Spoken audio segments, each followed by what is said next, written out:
السلام علیکم ورحمۃ اللہ وبرکاتہ۔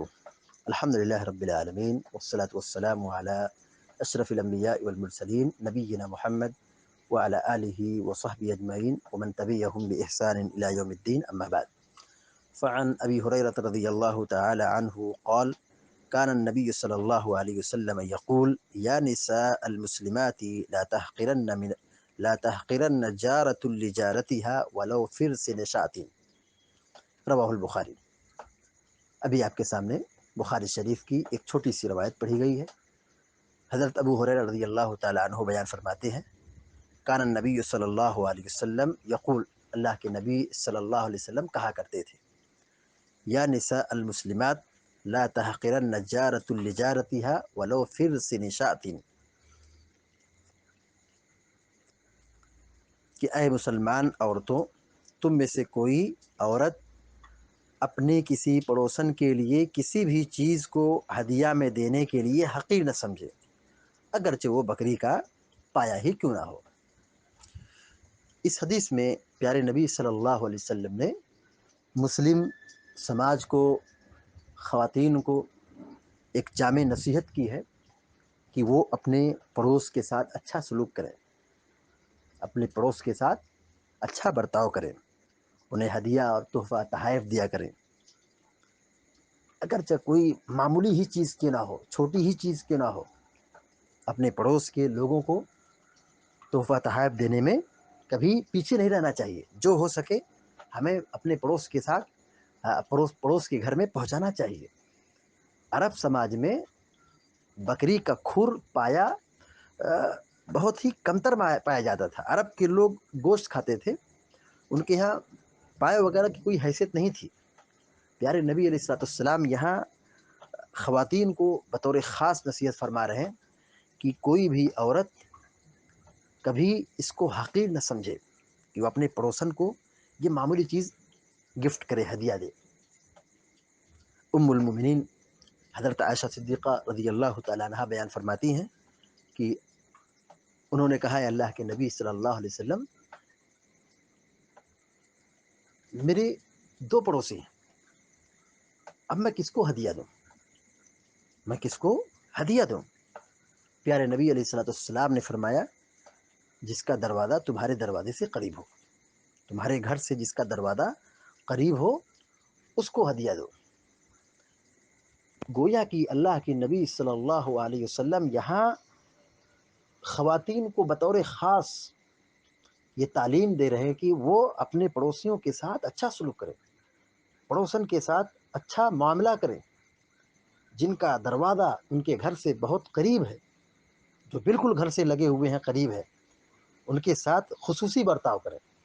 ہمارے ہدیے اور تحفے تحائف کے یہی مستحق ہیں، ان کو پہلے ترجیح دیں، ان کے گھر میں پہلے پہنچائیں، چونکہ یہ سب تحفے تحائف ہدیہ گفٹ دینے سے آپس میں محبت ہوتی ہے، نفرتیں دور ہوتی ہیں، دشمنیاں مٹتی ہیں، قدرتیں ختم ہوتی ہیں۔ اور جس سماج میں اس کا چلن ہو، تحفہ تحائف دینے کا ماحول ہو، پڑوسی کے ساتھ اچھا سلوک کیا جا رہا ہو، پڑوسیوں کو ہدیہ دیا جا رہا ہو، تو ظاہر ہے اس میں اختلاف، انتشار، بگاڑ اور جھگڑے نہیں ہوتے۔ یہ بہت ہی جامع نسخہ ہے پیارے نبی علیہ الصلوۃ والسلام کا کہ اپنے پڑوسیوں کے ساتھ اچھا سلوک کرو، جو ہو سکے کم زیادہ پہلے اپنے پڑوسیوں کو گفٹ دو، تحفہ دو۔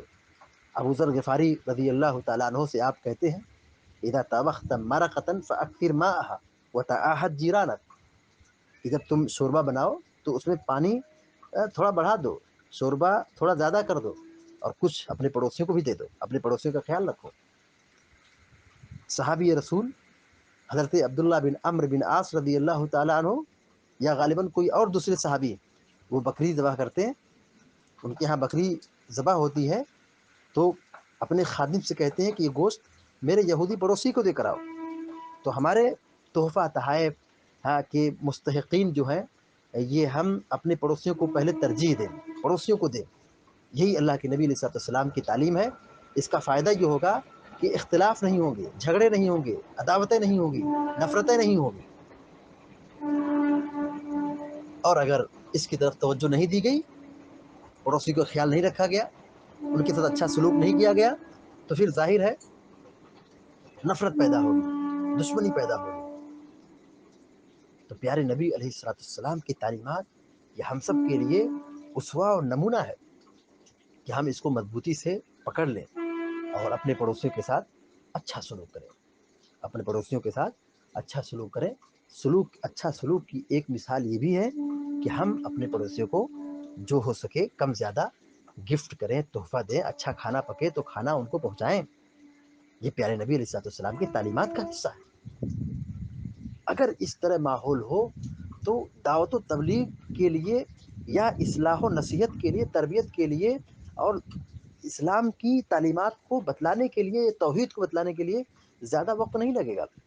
ہمارے اچھے اخلاق سے اور ہمارے اچھے تعامل اور اچھے برتاؤ سے یہ اسلام کی ایک نمائندگی ہوگی، اسلام کی ایک تبلیغ ہوگی، عملی تبلیغ ہوگی کہ اگر ہمارا پڑوسی غیر مسلم ہے، نان مسلم ہے، دوسرے مذہب کا ہے، تو اگر ہم اس کے ساتھ اچھا سلوک کرتے ہیں تو وہ ہم سے جہاں متاثر ہوگا وہیں پر ہمارے اخلاق سے اور ہمارے دین سے بھی متاثر ہوگا۔ لیکن اگر خدا را ہم نے اس کے ساتھ بدسلوکی کی تو ہم سے جہاں بدزن ہوگا وہیں ہمارے مذہب سے بھی بدزن ہوگا، ہمارے اسلام پر بھی وہ کیچڑ اچھالے گا۔ تو ہم گویا کہ اپنے بدعملی کی وجہ سے ہم اسلام کو بھی نقصان پہنچا رہے ہیں۔ لہذا ہماری اور آپ کی ذمہ داری بنتی ہے کہ ہم اپنے پڑوسیوں کے ساتھ اچھا سلوک کریں۔ اللہ تعالیٰ سے دعا ہے کہ اللہ تعالیٰ آپ سب کو نیک عمل کی توفیق عطا فرمائے یا رب العالمین۔ وصلی اللہ علی نبینا محمد وسلم تسلیما کثیرا۔ السلام علیکم ورحمۃ اللہ وبرکاتہ۔